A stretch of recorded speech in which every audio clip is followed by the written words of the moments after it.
Yes, I actually thank the Lord that there is a gentleman called, he has my name, Miria. I was so excited when he invited me that I'm supposed to come and be a guest speaker at a marriage session of more than 500 women, people, couples, and those who intending to marry. I said, wow, the Lord loves me. Because if there is any time when I'm to speak so joyful and happily, is when I'm talking to these married people or those intending to marry. And of course, the reasons, you know, mainly, first of all, me being a child of God, of course, I know that marriage is the only institution created by God, the only one. The other institutions, parliament, all those are a product of human beings who constitute those institutions from the best institution that was created by God, which is the family. And why am I so excited these days? Because this institution is threatened. The devil is attacking this institution so much that we really need to rise up and restructure and rebuild it. And most of the challenges are the things which God created me to fight for. The whole issue of gender equality and women's empowerment. Because one of the messages I want to deliver to the people who will listen to me is marriage is not just an alternative. Marriage for a man and a woman is a must according to God's way of humanity. Because when he created a man and he saw he was helpless, he could not discharge the responsibilities he wanted to give him, he said, no, I must create for him a suitable helper. These men need to know that without us, they are helpless, I can assure you. And they need somebody like me to explain this matter to them. And because of lack of understanding of that, you know, equal partners in the institution of God, that's why marriage is now threatened. And in fact, one of the things I tell these girls, they call themselves career women. Career women, they're CEOs, they don't want to marry because the men fear them, and the women also see men who don't have purpose, and so they say, we are career women, we are not going to marry. I ask them, what are you carrying if you are not carrying a family? If you are not carrying a family with you to get the blessings of Abraham, Isaac, and Jacob, like me, Miria, Matembe here, what are you carrying? I have been a career woman, a professional, the Honorable Dr. Miria Matembe, Member of Parliament, Africa, Minister, what? But I tell you, when the career dropped me, I fell in God's grace and in my family's hands. And people have got to know that. And I sit here, by the way, as they call me impossible, that vocal woman, she's so impossible. How does the husband manage her? And I say, why should the husband manage me? Am I a factory? Am I an office? Am I an object to be managed? I'm a human being to be understood and be loved and be valued and cherished, because a woman is the most valuable thing to humanity. And as I talk now, this impossible, difficult woman is already 50 years in marriage. So, isn't that why I want to talk to these people? If this vocal career woman can get it 50 years with sons and daughters in love and sons in love and grandchildren, how can we say that marriage is difficult and cannot be made? Especially those politicians. Who is more of a politician than Miria Matembe? And yet she is still in a stable marriage. By the way, I'm even an author. I have written 4 books. And you know what is very interesting about me? I follow the word of God. That's why I call myself a child of God. You remember, if you people who know God, when the Pharisees were wanting to catch Jesus, that he was not honoring the earthly leaders. They came running with the money, with their coin.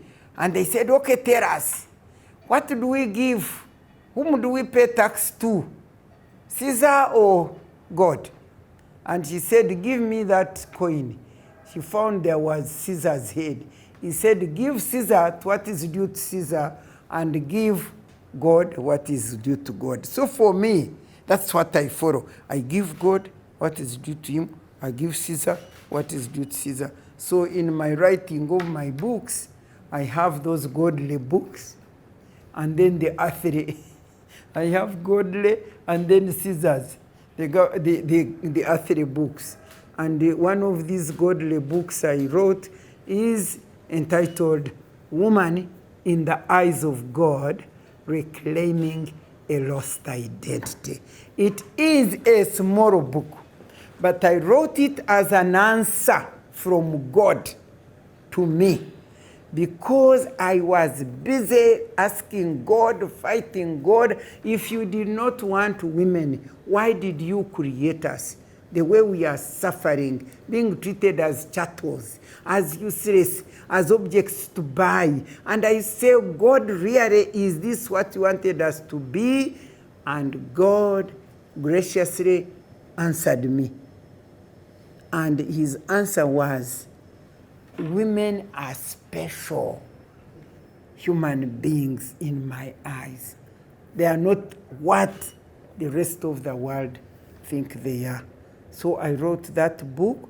It is entitled Woman in the Eyes of God, Reclaiming a Lost Identity. And you know why I want people, before I even leave now, people, when they hear Matembe saying, women, they say, but what about us men? That's why I'm so glad that I'm going to meet the marrieds, both men and women. And I will appeal to them to make sure that they buy this book. By the way, I have to go and print it. I make sure that they buy this book. Because, you know, knowledge is good. Wisdom is good. No, God gave me wisdom. If alone, I don't have wealth, I don't have property, I don't have what, but I have wisdom, knowledge, and understanding, and faith. Those are spiritual gifts that God gave me. So he reveals things to me. So when men are saying, Matembe is fighting for women, what about us men? And I want to remind them that there are at least a minimum of 4 women in every man's life. 4. The first one is his mother. The second one is his wife, his sister. The third one is his wife. The fourth one is his daughter. 4 minimum. Remember, there are also mothers-in-law, cousins, and so on. But those minimum 4. When Matembe rises up to fight for gender equality, for good treatment of women, she's fighting for every man. She's fighting for those women in every man's life. If I fight for your mother, if your father is torturing your mother, are you happy? If I rise and fight for her, if I fight for your sister, whom you married off and this husband is beating right and left, if I fight for them, your daughter, to get a job and employment as an equal human being, as a man, that they should not be discriminated because they are girls or women. Am I not fighting for you men out there? So come, please. This is just a, what do they call it? A small thing of what you are going to listen to from this so difficult described woman who loves God and loves humanity. Actually, let me tell you, we need to link what is happening with the past.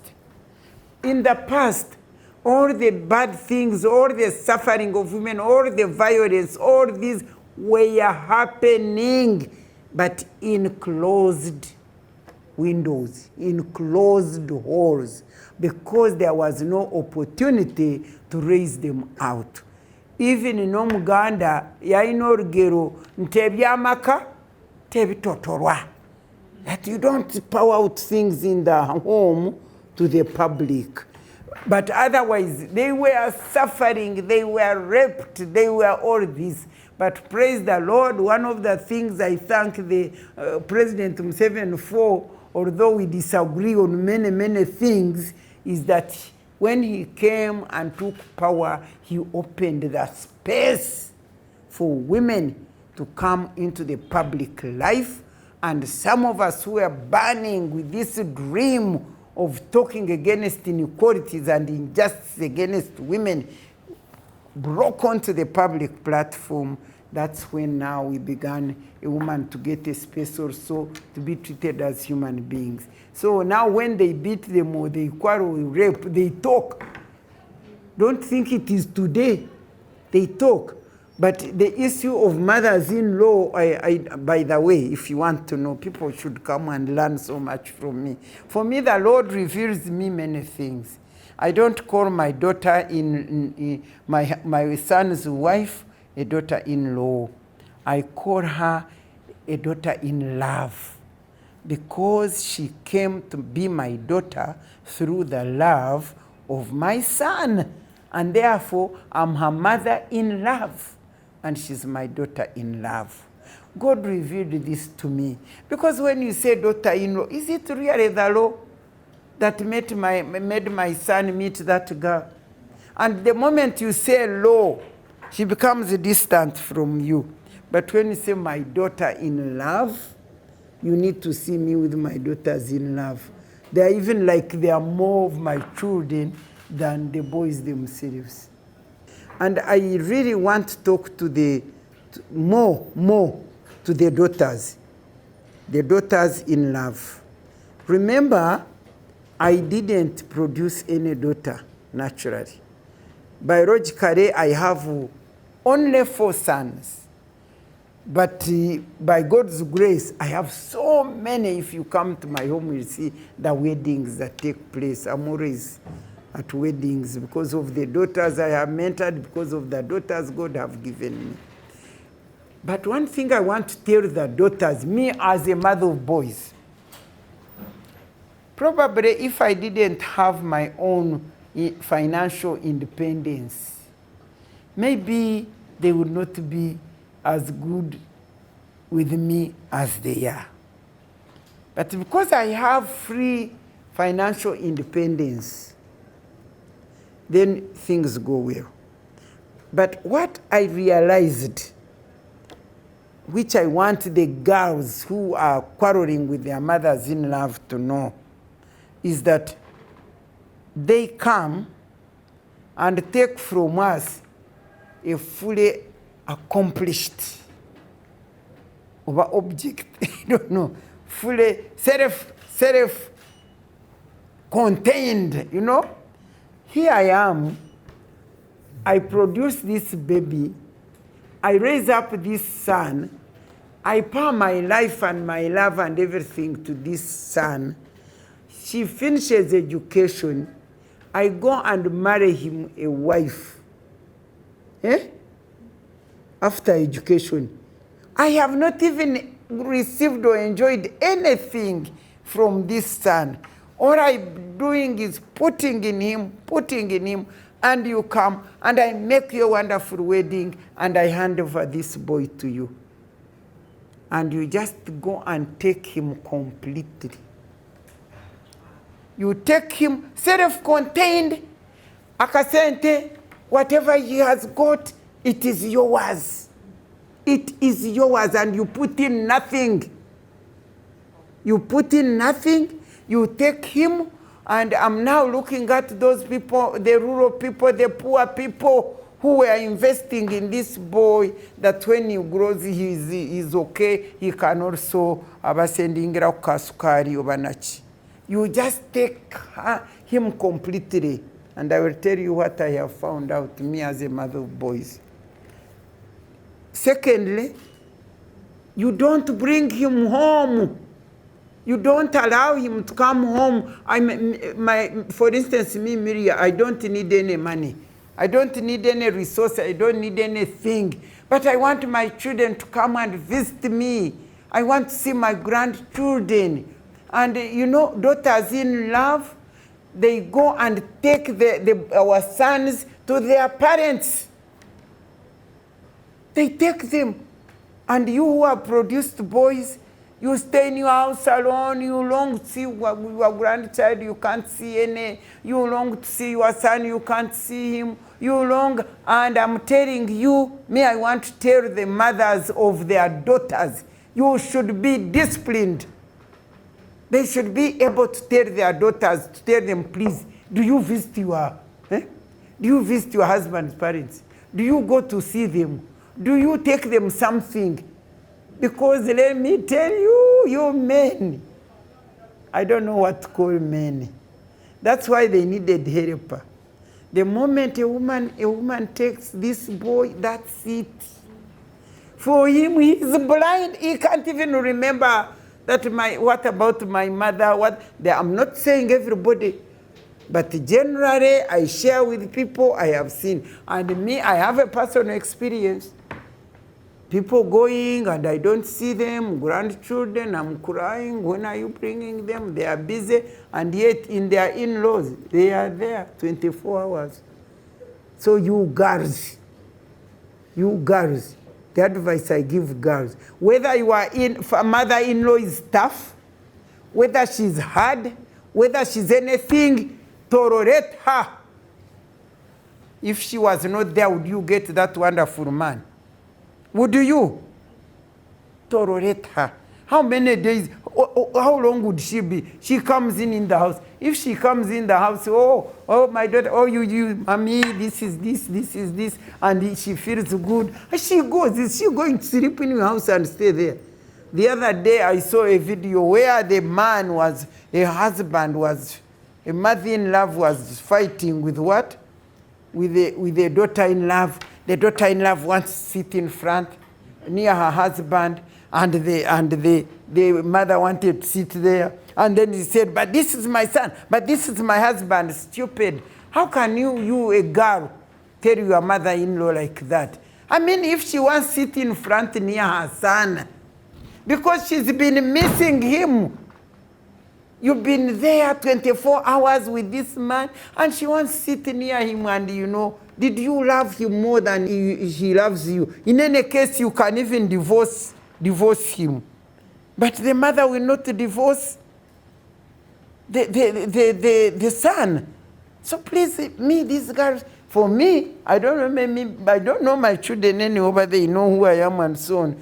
But for me, if I go to visit them, like in UK, because in UK there, I don't have my vehicle there. But if I visit them or in America where they open for me the front door. I sit with the son, the lady sits behind with the children. I mean, what's wrong with that? What's wrong with that? You can imagine you are fighting with your mother-in-law because she wants to sit near her son. That's hopeless. They must be told. I usually plead for women, but you can see today, I'm very, very fair. New Vision TV. Stream smart, stream New Vision.